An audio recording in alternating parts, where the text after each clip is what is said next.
In this video, let's talk about Jawaan Taylor training for the left tackle spot, Shatto Milk trolling the entire Eagles fan base, how hungry Jody Fortson is to prove everyone wrong next season, and much freaking more. But first, how about those?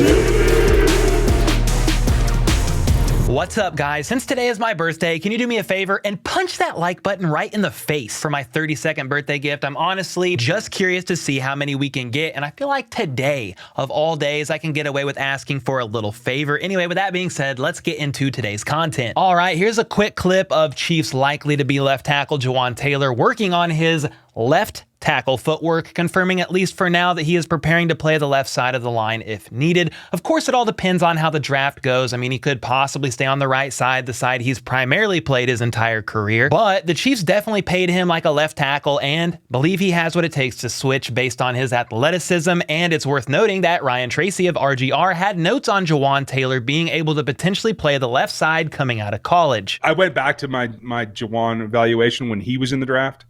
And I said, if he can get his technique down, he can play on the left-hand side. I may be wrong, but I'm going to stick by what I thought then. And I don't know what made me think that, but I wrote it down, so I guess it's real. And when you look at this clip of Jawaan Taylor, how fast he's moving, and then this clip that surfaced of Orlando Brown Jr., I could see why the Chiefs believe in his athleticism. You know, much respect to Orlando Brown Jr., but Jawaan Taylor is a fast man. And then Steve Walls reported that Chiefs safety Justin Reid and his foundation donated 15,000 smackaroonies dollars to Kansas City Central High School to assist the robotics team and STEM/engineering department, aka kids who are way smarter than I will ever be. And Justin said in a statement, "Everyday technology is changing the future and is changing how we live. I want to give children who look like me a fighting chance to have a better education and to compete in life. That's my ultimate goal," which is pretty cool. I've been to Central High several times and know people that went there, so you love to see it. And then we got to talk about Shatto Milk because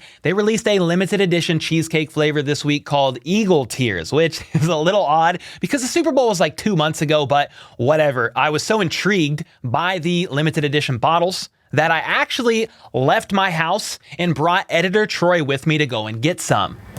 Good game. I think I've been let down. No way. This looks weird. Eagles Tears cheesecake milk.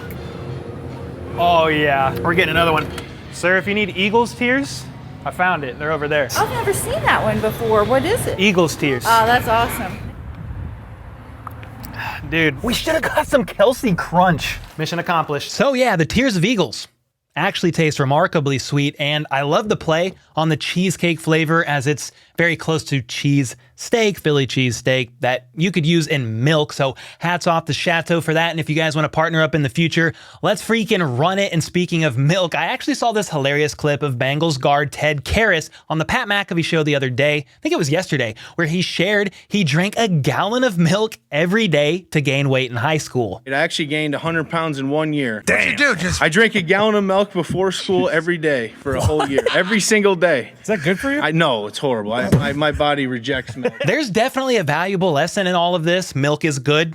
Eagle Tears better, but maybe not good for you if you drink a gallon a day. I mean, holy lactose intolerance. Holy smoke! Holy schizophrenia! Holy hole in a donut! And speaking of a man like Bruce Wayne, but sort of kind of not really at all, let's talk about a man who also has an alter ego in Russell, Mr. Unlimited Wilson. Everybody has to have an alter ego, right? And I've been thinking about what my alter ego would be, and I think I have an alter ego. His name's Mr. Unlimited. Absolutely cringe. Anyway, the Broncos offseason workouts have already begun because they have a new head coach and can start early, and it was reported that Russell Wilson was among the first to arrive, which was as early as 4:30 a.m., which is rather early. I just love how this is actually a news story. Mr. Unlimited himself arrived early to work. Great job, Russell, for doing what's expected of you. I mean, you get paid a lot of money to do so, and thank you for the update, Denver media. Anyway, did you guys know that with Sean Payton at the helm, it's reported that Russell no longer has special perks at the team facility? I guess he had his own office prior.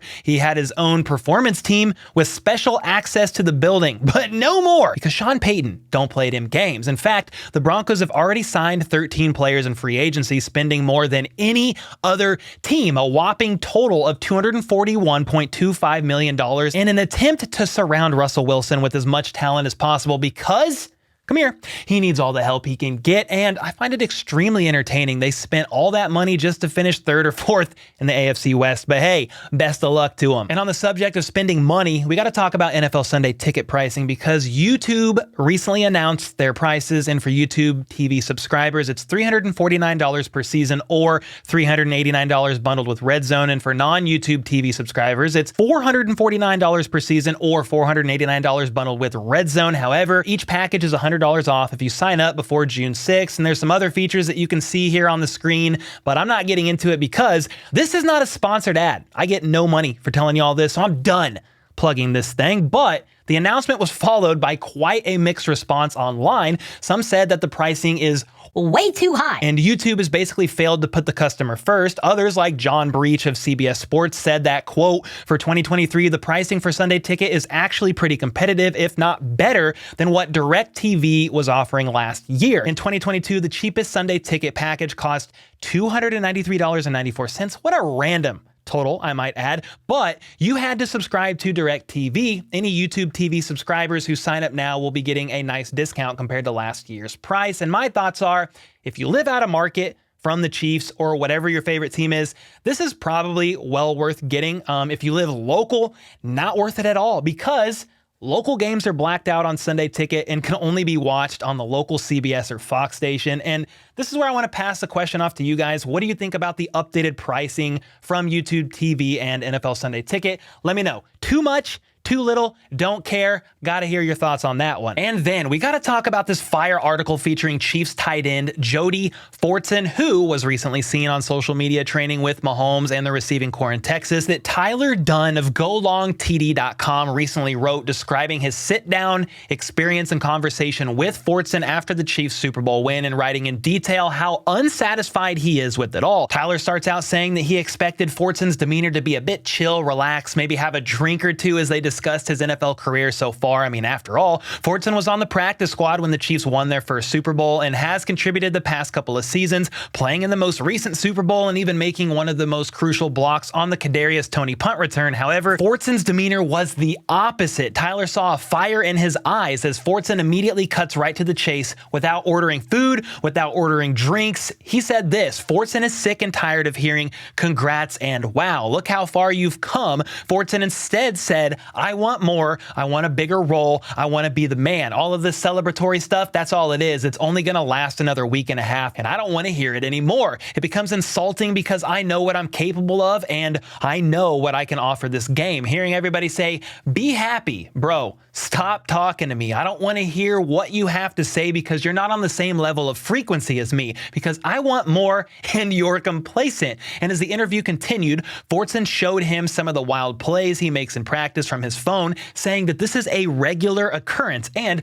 as he replayed those clips on his phone, he notes that the Chiefs see this every day, adding, quote, it's practically unfair at this point, end quote. Unfair because Fortson knows the Chiefs know he's ready to be a force in their passing attack. Fortson then added, I didn't sign up to this game to be mediocre. I look at my stats and I'm not happy with any of them. I'm not going to be complacent and act like these rings are making my career. No, because that's not how I see it. I want to be great, really great. And he goes on to say there's more to what he can do. He's a route runner, a pass-catching tight end, and he hopes Andy Reid believes, saying, at times, Coach Reid has shown me he trusts me a little. I feel like every time my number is called, I make a play. Hopefully it grows. Hopefully he gives me more trust. And the reason I share this with you is because it's wild to see that even after the Super Bowl win, Fortson is nowhere near content, and he wants to show he has what it takes on the field next season by replicating on the field what he says he's doing constantly at practice and being a force on the offense alongside Travis Kelce, among others. So what do you guys make of Fortson and his mindset heading into 2023? Do you think he takes a big step forward or